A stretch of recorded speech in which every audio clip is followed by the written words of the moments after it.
Welcome to the STARS program, seniors taking active roles in society. And now, here's your host, ANITA FINLEY. Darwin, good morning. Good morning to you, Anita. And it's great to speak to you at the end of the year. Oh, yeah. And what a year it has been. Well, you know, I think so fondly of so many of the times that we were there. Bill and I enjoyed your talks, your friendship, your love, the wonderful room we stayed in. And now, of course, you have this great Airbnb with, and I looked up on your website, and you have very interesting guests who stay there. Yes. Actually, somehow this is tied in with you because you once said I was old-fashioned on the air, and I'm sure that was a reference because it is my good fortune now to be, in terms of volume, the leading chronicle of Golden Age Hollywood. That's right. I just got all the competition beaten now. Of course, in fairness, I don't want to gloat too much because many of my competitors are now dead. One of them jumped out of her flat in London and fell to her death, and so there went. Oh, they disappear, you know. But so anyway, I used to meet when I did the Frommer Guides for 50 years. I met sometimes 50 people a day, but now after 2013, I retreated to the attic and started writing all the books and all the information. But now I'm linked now to people all over the world. I am meeting incredible people. Just let me give you a quick rundown. People from the World Bank, fascinating stories. The best friends of Sandra Day O'Connor, who that brilliant Supreme Court lady. And young filmmakers have been here, and they shot a film called Be My Baby. And 4 young hot attorneys from Beijing. Woo, the stories they had to tell me about Trump and China. And sports figures. I'll give you one like Frank Shorter. He's called the father of jogging, and he became famous during the terrible 1982 Olympic Games, you know, where the Israeli athletes were murdered. And Frank said, if you fall down 7 times, get up 8. And he is now called the father of jogging. And I've had these people from Holland, and they are special envoys to Zimbabwe. And they told me about the crocodile, they call him, who's taken over their country. And I've met these people from Moldavia who are trying to prevent their country from being dominated by Putin. And I've made a best friend of this richest woman in Montenegro. She owns 3 big estates on the Adriatic, and she keeps inviting me to retire there, but I'm not going to retire. And anyway, it's just a fascinating group of people, and it's keeping me sort of on top of the world. It's interesting, Darwin, because I remember when I was first there, the last time I was there, and you had this idea. Danforth really thought he wanted to do it, and you were kind of hemming and hawing, and we really want all those people in our house, and it's going to be a lot of extra work, and all those things, and yet he was pretty strong about doing it, and look what it's turned out to be. Well, it's been very, very interesting, and now it's going now more to film, because films are coming back to Staten Island, and I even have an agent now who's booking to use the house for certain films. So this is fantastic. I feel very involved, right. In addition to retreating to the attic. But if we can, I want to talk just a bit about. I've been getting a lot of calls about this has to do with sexual harassment Good involving subject. Good subject. It was something I was going to talk to you about, so you were thinking in my mind. In fact, they're calling the Oscar ceremony coming up tainted gold, which I think is unfair. I mean, there's some people calling for to skip the Oscars this year. No, that's not right. That's not right. No. We agree on that. And actually, this year, and I'd like to talk to you about them on another show before March, there are at least 25 films that have just been released, and they're fantastic. I mean, I've been very disappointed with the films coming out in the last 2 or 3 years, but suddenly, actually, they're making films for baby boomers, and often using older actresses or actors, and so I applaud that. And I'm getting to see now most of them because, in New York, if you write about films, you get invited to previews. But this is raising a question about should an artist's private life be judged by his art, or are there two separate things? One person said comparing the two is like comparing an apple with a unicorn, and this is raising quite a debate, and a lot has focused on Kevin Spacey recently.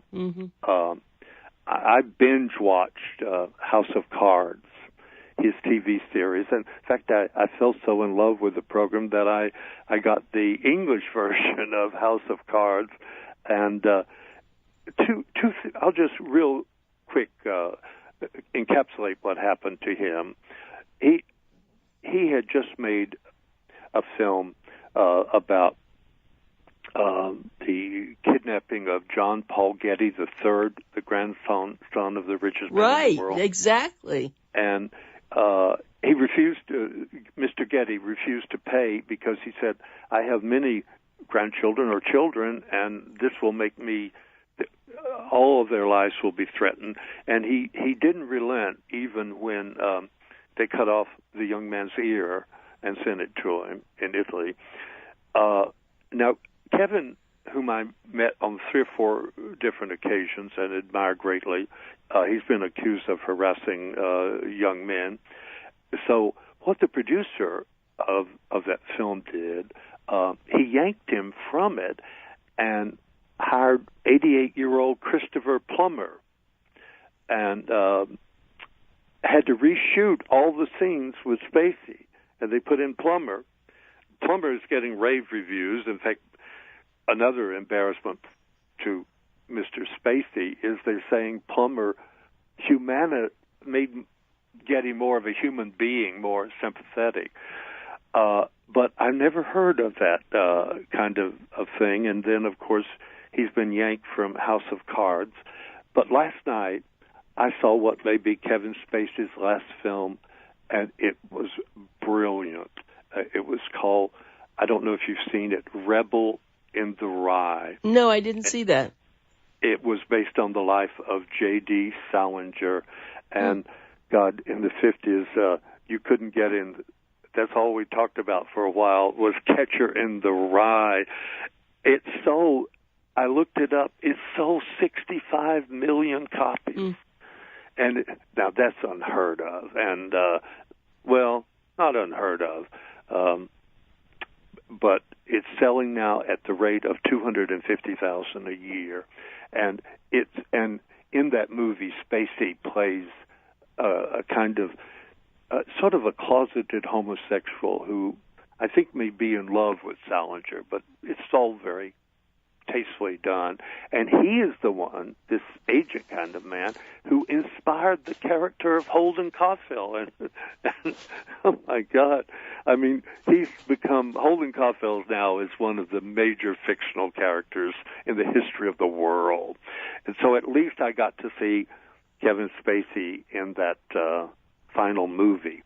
And I don't know. I mean, he could make a comeback, in the history of Hollywood, many stars have been disgraced and come back. the most famous example was Ingrid Bergman in the late 40s. Yeah. She got pregnant with by Roberto Rossellini, and it ruined her career in Hollywood, and she was the biggest star in the 40s. But then in 56, she came back and did Anastasia and won an Oscar again. A man I don't particularly like personally is also sort of making a comeback, and that's Mel Gibson. I do not like him, absolutely. I don't even watch his films anymore. I added that comment. He's anti-Semitic, he's homophobic, exactly. He's a misogynist, but he's got a hit playing across the country, a family film called Daddy's Home Too. Oh, yeah, right.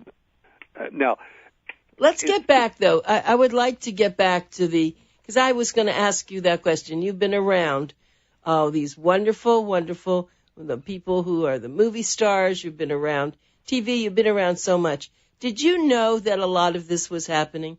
Of course I did, and a lot of people knew it. I mean, I may go to my grave, but I will never tell what I learned about. Are you ready?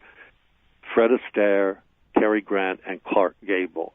I mean, those three men, whom I admire greatly as artists, they were involved in scandals at one time that could have sent each of them to prison. So, and for example, let's just take Spencer Tracy, another actor. I love Spencer Tracy on the screen, but in the 30s, he forced sex onto a 15-year-old Judy Garland, and that's called Jailbait. And Zsa Zsa Gabor claimed that Frank Sinatra raped her in Palm Springs. And, rape, that's not a pat on the butt. Now, who would someone like that tell that to? Zsa Zsa would tell it to everybody, including Jolie Gabor, whom I knew and entertained here at the house. In fact, Jolie Gabor gave me a great deal of the information for my book on the Gabors, and that's where I got it. But she never filed charges, And well, let me ask you though, Darwin, were you able to do anything about it yourself personally? That when you saw these things happen, did you give people advice? Because I'm sure I know how kind you are, and what did it do for you and your, how you felt about all this? Well, I have always separated an artist's work from the artist's personal life. I mean, I've spent virtually my entire life investigating the private lives of the stars, and frankly, well, let's put it this way, none of them was Mother Teresa. I mean, there is scandal everywhere. But certain stars handled it very, very differently. I understand the great trauma suffered by some of the victims, but sometimes a star can laugh it off. Let me give you an example. When Betty Grable was called to the office of Darryl F. Zanuck, he exposed himself to her. And she said, "Darryl, that's very impressive. And now why don't you zip it up?" You know what? You see, that's exactly right. But then did she lose any jobs because of that? No, he made her a bigger star. And she became the biggest star of World War II. So I'm writing a book now, a terrible tragedy on a mother-daughter, Debbie Reynolds and Carrie Fisher. Oh, what a terrible story. But Debbie was not really Tammy. She was actually a very sophisticated young girl and woman. For example, she was sailing on the Queen Elizabeth, and then she found that she and her second husband, Harry Carl, had the suite next to Elizabeth Taylor and Richard Burton. And as the world knew, Elizabeth had once made off with Eddie Fisher, Debbie's husband. And so they were going back to their suite after dinner. They sort of, Elizabeth and Debbie made up, and Harry Carl was walking ahead with Elizabeth, and Richard Burton grabbed Debbie's butt and said, "Listen, I want you to meet me tomorrow at 2 p.m. In the linen closet down the way, and we'll have a little fun." And she said, "All right, Burton, but I'll tell you one thing. If you don't show up and you disappoint me, I'll cut it off." Interesting. So that's outrageous, but that showed how some people handled exactly with humor and with sophistication, and then some people apparently are almost like marred for life. I feel great sorrow for them. Yes. And for example, I was shocked by one not shocked by Harvey. I mean, the world in Hollywood knew about Harvey Weinstein and people, but wait a minute. Why before you go on, why didn't people come to the Star's defense so it didn't get so bad? Why didn't some? Well, a lot of things have been covered up. I mean, for example, MGM had two men, including Eddie Mannix, that devoted his entire life to covering up Star's indiscretions. And I mean, if you've got a big money maker, you don't want to lose the golden apple. I mean, that kind of makes sense economically, not personally, of course. Well, it's and I just see, it's not just, of course, we're talking about the movie stars, but now you think about people, in corporate world, and I've had a lot of talking, and this will be a topic for another time, because I want you to keep going on, but now I've been talking to some wonderful men, and I'm asking them, what is it going to do to you? And a lot of them are saying, well, I don't know if I'm going to actually hire women. I don't know how to act with them. And so there's another whole thing going on here. Yes, and see, we don't know the implications of all this. Right. Now, I have seen many cases that were shot down. They were frauds because, I mean, if someone gets awarded $56 million, that's very tempting. Mm-hmm. And a lot of these things can't be proved. I mean, for example, there are 3 American presidents that were accused of rape. Yeah. If you wish, I will name them. The first one was Ronald Reagan, which I wrote about in my book on Ronald Reagan. Charges were made against him by 2 different women when he was governor of Sacramento. The second one was Juanita Broadbent, brought the charges against Bill Clinton. And in my book on Trump, there were charges a 13-year-old girl made against Donald Trump.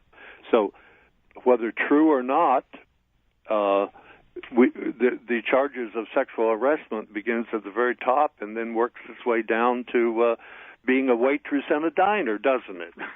But you see, if it weren't that they were looking for money, I would just say that it's a very difficult thing for somebody to have this happen and no one believe them. I want to go back to Anita Hill. I always believed that Anita Hill. I did too. I always believed her, but look what happened there. Well, Mr. Thomas ended up on the Supreme Court. Yes, he did. And that... He might not today, though. That might have... Today is a very, very different... Now, for example, you talked about what men are considering. For example, the business world in New York, they're canceling traveling with a lot of women executives and taking a man with them. Mm-hmm. Of course, the man might be sexually harassed too. Exactly. But that's another story. True. That's right. And they say now, Leonardo DiCaprio, who is now the Don Juan of Hollywood, apparently they say lately he's been arriving at parties with 6 male pals around him. And not coming on strong to the beautiful models. But the bigger issue is in history of films, you've got Alfred Hitchcock, who really, and it's been documented by many, many stars, including Grace Kelly, abused actresses and therefore do we destroy his work because he was an abuser of women? Now, Camille Paglia, who is one of the great feminist scholars of the 20th century, her argument is that no matter that art, no matter who creates it, should be beyond the scope of retribution. But, of course, on a personal level, the artist should be penalized, but not the destruction of their art. And that could go back in history. I mean, Richard Wagner was very anti-Semitic, and yes. Roman Polanski was convicted of raping a 13-year-old girl. We once talked about that. Yes. And yes. Should Rosemary's Baby be pulled from circulation? I mean, this is a question that a lot of people are having to deal with, and I don't know the outcome. But like everything in America, there will be good things happening, and there will also be a dark side, because nothing will be a clean slate here, because we've gone into a thing where some people will view harassment as something that, like a Debbie or Betty Grable, they just pass off, and some will be actually traumatized, yes. maybe for years. Yes. So I think a lot of this is going to depend on the person itself, you know. Yes, I agree, totally agree, because I would work in the sewer before I would let someone do something to me and then let them get away with it. And I'm not looking for money. It would be terrible, but not, I guess it depends on a lot of things. And we all know if someone is feeding 5 children and there's not any other way out, I guess that's what they'll do, knowing that they did it for a different reason. So you're right. Exactly. It's not simple, absolutely, but it's been very, very, it's been earth-shaking. And I think they should have the Academy Awards, because there are many, many men who wouldn't do that. And we have to celebrate them. And women also. We have to, you know, so. But just a footnote before we go off, there is, you know, it can work on the opposite level. Annette Bening, you know, who is yes. married to Warren Beatty, she has just completed a film. I love the title, Movie Stars Don't Die in Liverpool. Mm. And I knew Gloria Graham very briefly, and she was married to Nicholas Ray, the famous director who did James Dean in Rebel Without a Cause. And he came home one afternoon and caught his wife in bed with his 13-year-old son. Mm. And he kicked them both out of the house. Well, Gloria then married 7 years later. When the son grew up, she married him and had 2 children with him, and then they ultimately got divorced. But you know, sometimes it works the other way around. Yes, you know, I know that. Yeah. But I never thought I'd live to see the day that someone would make a film on Gloria Graham, and I haven't seen it yet, but that's going to be top on my list. Well, I wanted, so you are the perfect person to talk about this, and I only wish I were there with you personally to have a long conversation, because radio's never long enough. But you have to admit, Anita, it's a very complicated yes, I know it subject. is.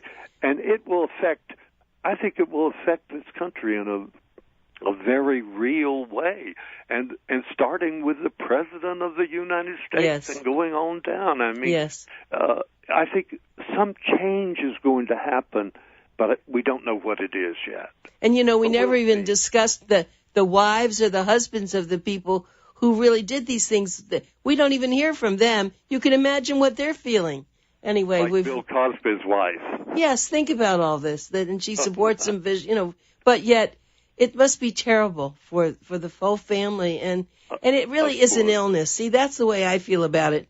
And when a man beats a woman or a woman goes off and does terrible things, this is sick. This is illness. This isn't someone wants to be that way. This Harvey Weinstein, I mean, he was ill. He wouldn't have done it. He had so much power, but inside he didn't know who he was. That's the problem. He was a loose wire, but see, but he he also did 2 or 3 wonderful things, but that's another day. Yeah, this is a great story, and I really do appreciate your being on this today. We're going to still have you on, as we always do, the beginning of January, but I just wanted to talk to you about this, and I'm so glad you came so prepared, because you have such a kind heart, you're so smart, and you were just right for this. So thank you, Darwin. You and Danforth have a fantastic holiday, and we'll talk again, okay? Yes, and someone said, anyone happy is a fool. So I don't want to wish you a happy new year. I want to wish you a prosperous and, most important, healthy new year. Yeah, well, of course I miss Bill, but I have such great memories, and you are such a part of my memories with him. So I thank you for all of that. I hope we're going to have a wonderful year. I really do. Well, it'll be an interesting year, won't it, Darwin? It will indeed, and you've got a great show lined up. I know Thank you do. Thank you, Darwin, so do. much. And the very best of you now. Take care of yourself, okay?